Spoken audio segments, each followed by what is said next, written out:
A'udzu billahi minasyaitonir rajim.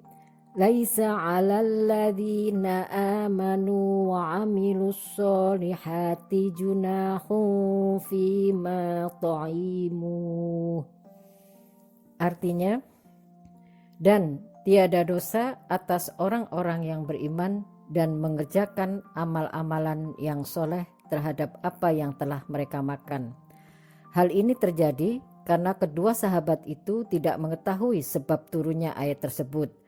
Menurut keterangan Al-Hasan dan ulama lainnya, bahwa setelah turunnya ayat yang mengharamkan khamr, Al-Maidah ayat 90, maka para sahabat berkata, bagaimanakah nasib saudara-saudara kita yang telah mendahului kita atau meninggal dunia, padahal mereka pernah minum minuman khamr, dan Allah telah menegaskan bahwa khamr itu najis.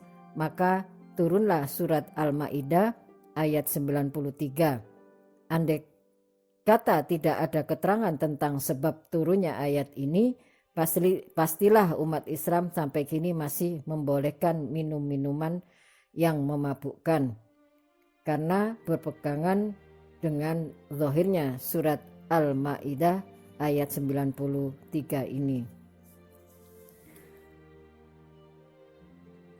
Contoh 3, surat Al-Baqarah ayat 115. A'udzu billahi minasyaitonir rajim. Walillahil masyriqu wal maghribu fa aymana tuwallu fa thamma wajhu lillah. Artinya, dan kepunyaan Allah lah timur dan barat, maka kemanapun kami menghadap, disitulah wajah Allah. Sesungguhnya Allah maha luas lagi maha mengetahui. Andai kata tidak ada keterangan tentang sebab nuzulnya ayat ini, tentulah umat Islam bersembahyang dengan menghadap arah mana saja yang disukainya, karena berpegangan dengan zahirnya surat Al-Baqarah ayat 115 itu. Tetapi bagi orang yang telah mempelajari sebab nuzulnya ayat ini, dapatlah mengetahui bahwa ayat tersebut mengenai segolongan sahabat yang sholat bersama-sama Nabi pada suatu malam yang sangat gelap gulita sehingga mereka tidak tahu arah kiblat maka tiap-tiap orang bersembahyang menghadap ke arah kiblat menurut ijtihadnya masing-masing. Dalam hal ini sholat mereka adalah sah dan diterima oleh Allah, sekalipun mereka tidak menghadap kiblat yang sebenarnya. Karena pada malam yang sangat gelap gulita itu tidak ada jalan atau cara yang tepat untuk mengetahui arah kiblat.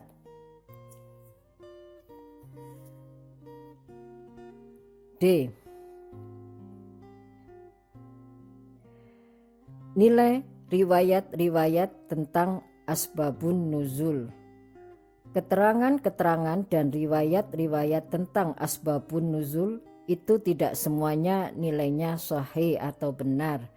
Seperti halnya riwayat-riwayat hadis, karena itu perlu dilakukan penelitian yang seksama terhadap keterangan-keterangan atau riwayat-riwayat tentang asbabun nuzul, baik tentang sanad-sanadnya atau perawi-perawi maupun matan-matanya, isi keterangannya.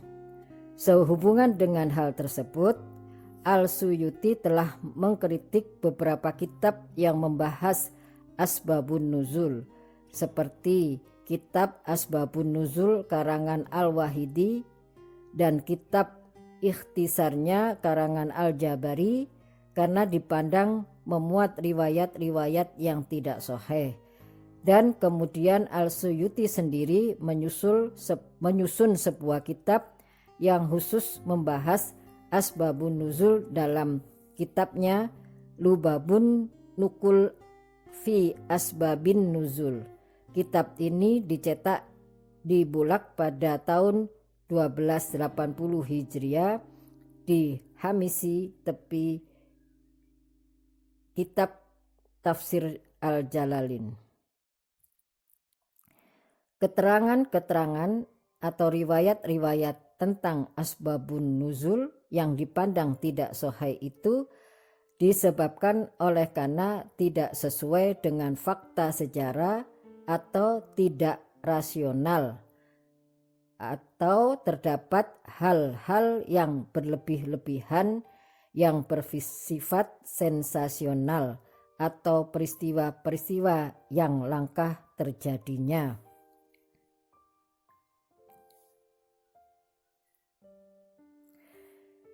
Contoh, ada beberapa keterangan riwayat yang berbeda-beda tentang sebab turunnya surat Al-Baqarah ayat 114. A'udzu billahi minasyaitonir rajim. Wa man adlamu mimman mana'a masajidallahi ayyudhkara fi hasmuhu wa sa'a fi kharabiha. Ulaika ma kana lahum ayyadkhuluha illa khaifin. Lahum fid dunya khizyun wa lahum fil akhirati adabun adzim.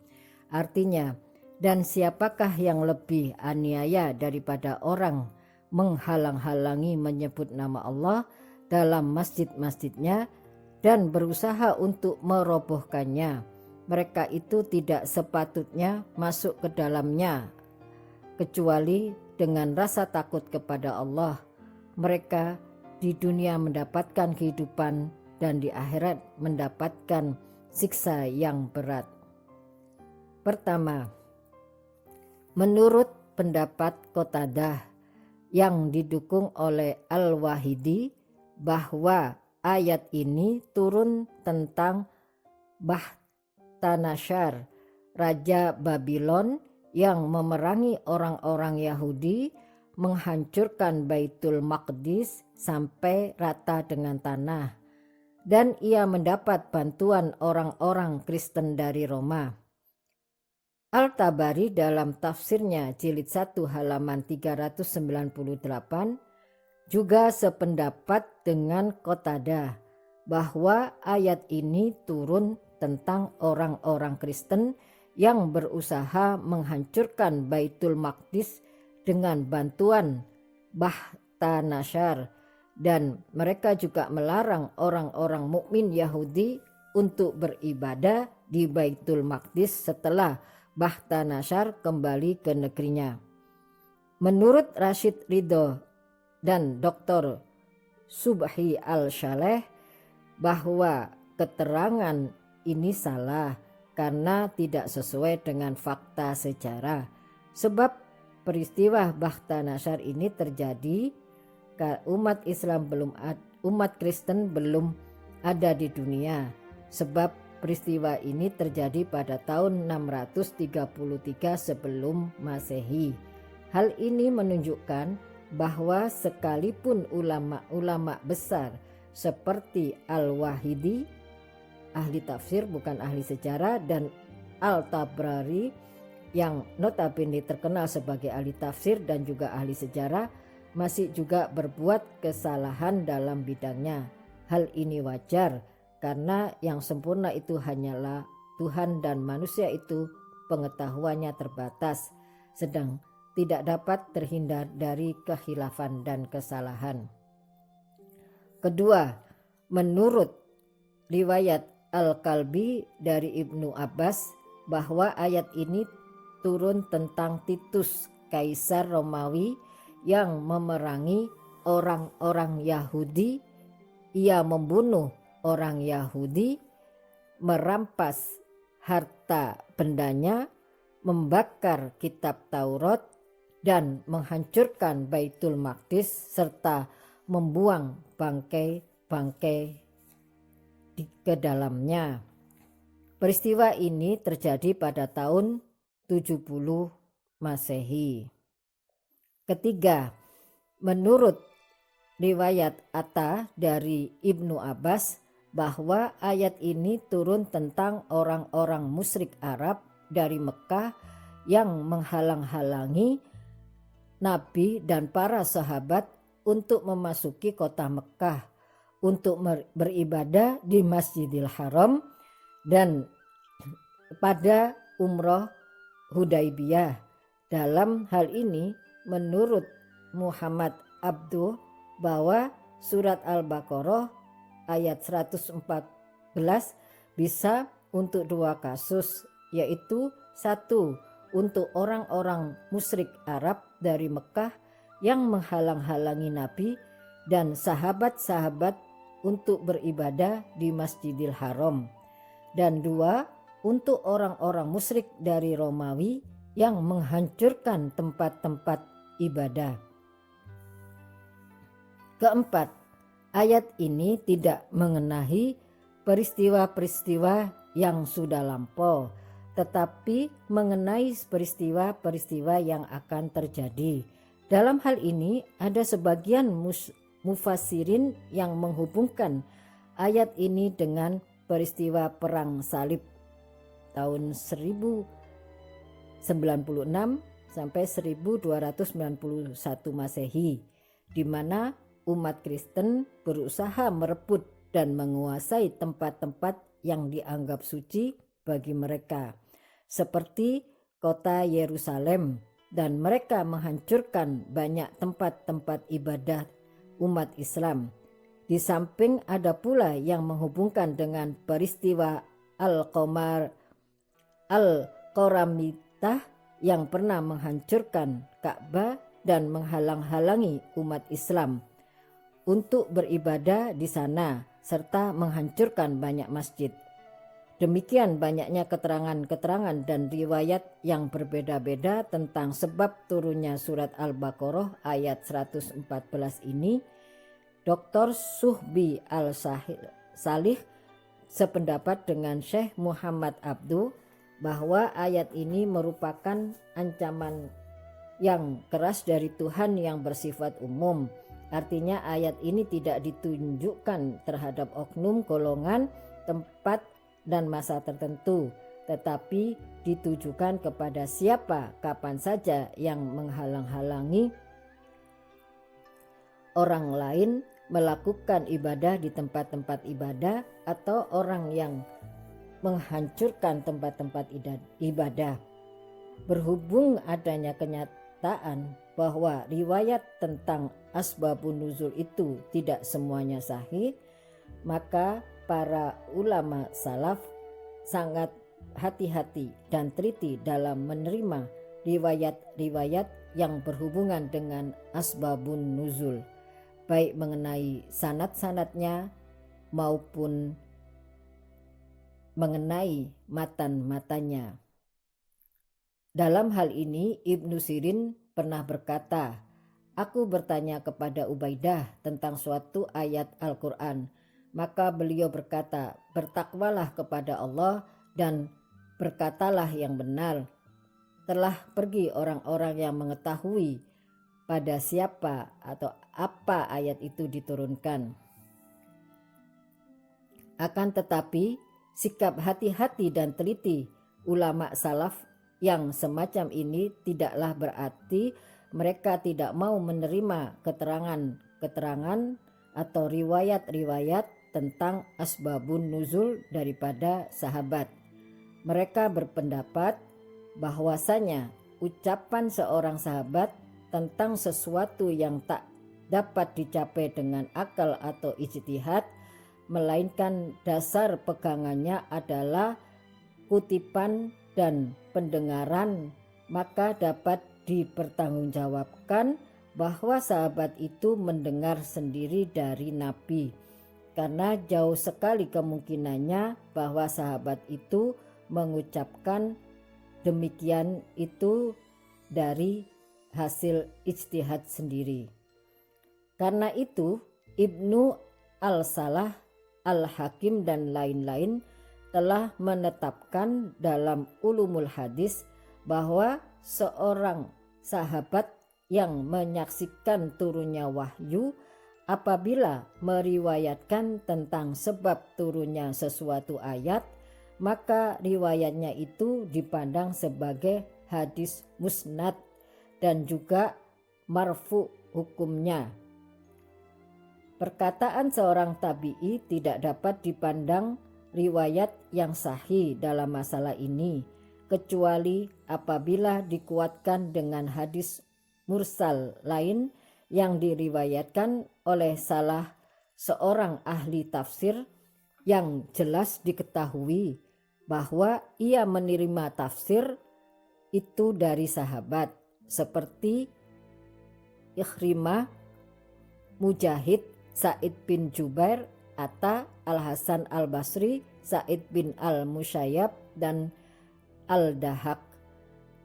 Dengan menerima riwayat sahabat yang menyaksikan turunnya wahyu dan menerima riwayat tabi'i yang menerima dari sahabat, maka dapat dimengerti bahwa tujuan mensyaratkan sahihnya riwayat adalah untuk memastikan benar tidaknya seorang menyaksikan atau mendengar peristiwa atau pertanyaan yang menjadi sebab turunnya suatu ayat Al-Quran. Barangkali karena untuk memastikan hal-hal inilah yang mendorong ulama untuk membatasi cara mengetahui asbabun nuzul dengan riwayat yang sahih saja.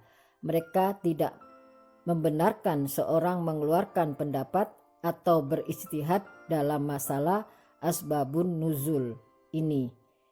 Dan inilah yang dimaksud oleh Al-Wahidi dengan perkataannya, tidak boleh berbicara tentang asbabun nuzul kecuali dengan riwayat dan mendengar dari orang-orang yang menyaksikan turunannya ayat itu dan mengetahui sebab-sebab turunnya, serta membahas tentang Ibnu asbabun nuzulnya dan sungguh-sungguh pula dalam mencari yang demikian itu.